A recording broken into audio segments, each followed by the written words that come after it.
Hi guys! Nandito pala ako ngayon sa Panguil Bay. Ito pala yung bridge na approve na yung paggawa ng bridge na to before Duterte's term. Tapos nung si Duterte na yung naging presidente, siya yung presidente na nagpapa-build ng bridge na to. And then nung nag-end na yung term niya, si Marcos naman, siya yung nag-open ng bridge kasi nung term niya is tapos na. Ang ganda pala dito guys, sobrang mahangin and ang sarap ng hangin kasi nga nasa gitna siya ng dagat guys. Alam niyo yung feeling na nasa barko ka tapos diba sobrang mahangin, and imagine itong bridge nasa barko ka, sobrang hangin guys. Ang ganda talaga. Mainit lang nung pumunta kami kasi nga ito is I guess it's 12 PM in the afternoon. Ang ganda pala sa Maynila guys. Pag may lugar kang hindi napuntahan, sasabihin lang sa'yo or itatanong sa'yo, nakapunta ka na ba sa lugar na to? Or nakagala ka na ba sa lugar na ito? Dito sa Mindanao guys, pag may tourist spot or lugar kang hindi napuntahan, yung tanong sa'yo is, nakapagpa-attendance ka na ba? Kaya yung mga tao dito guys, pag nagpo-post sa social media, especially sa Facebook, yung nila, yung i-comment or let's say ka-caption is, tawag dito, attendance check. Ganito sa Mindanao guys. Hindi naman halos, pero dito sa lugar namin ganon. So, eto na guys, attendance check. Nakapunta na kami dito. Kasama ko pala yung pinsan ko ngayon guys. Siya yung driver ko. Inatid kasi namin yung kapatid niya na pinsan ko din sa airport ng Uzami City. So, dito kami dumaan sa Panguil Bay.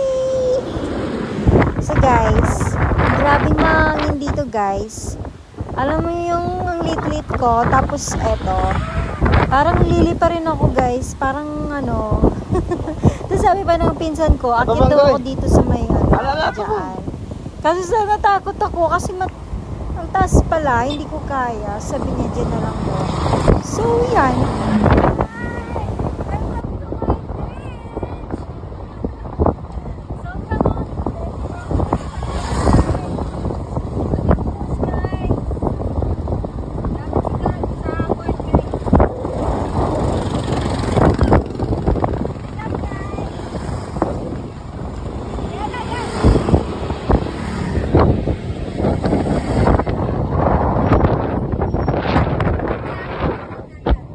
Sa hangin mapalad siguro na.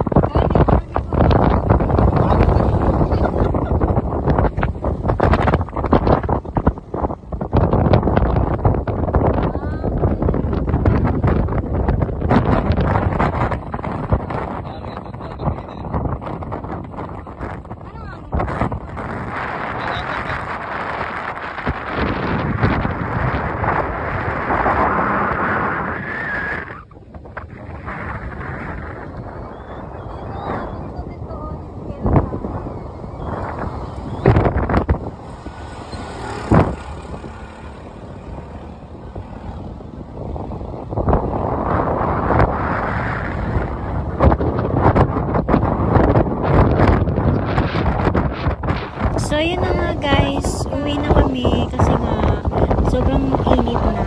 Pero mahangin siya. Masarap siya. Ayan yung pinsan ko guys. So, yun na.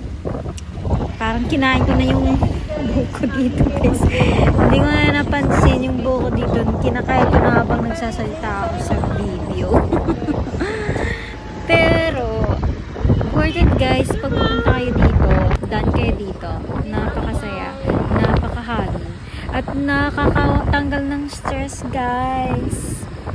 May mga din na nagpapapicture, nag-video. Dito nga pala guys is, masarap siya pagkagabi guys kasi May mga ilaw dito guys sa bridge na to guys. Ayan. Yun yung bundok ko. Ang ganda. Ang ganda din niya dun sa personal guys. Sobra. Kaya nga sabi ko pag hapon or yung medyo padilim na, maganda dito magtambay. Ayan o. Sobrang hangin. Grabe. Lilipa rin kayong yung cellphone ko parang onting-onti na lang maano na siya. Lilipad na siya. Hindi nga lang halata dito sa video guys. Yung hangin. Well, actually nahalata nyo diba? Yung sounds niya. Parang ang lakas ng hangin. Ng impact ng hangin. Pero yun lang guys. Masarap siya dito galaan. Lalo na paggabi. Ayan. Ang ganda. Ang ganda dito. So yun lang guys. Dahil pauwi na kami. So sana makagala ulit dito soon. Thank you guys.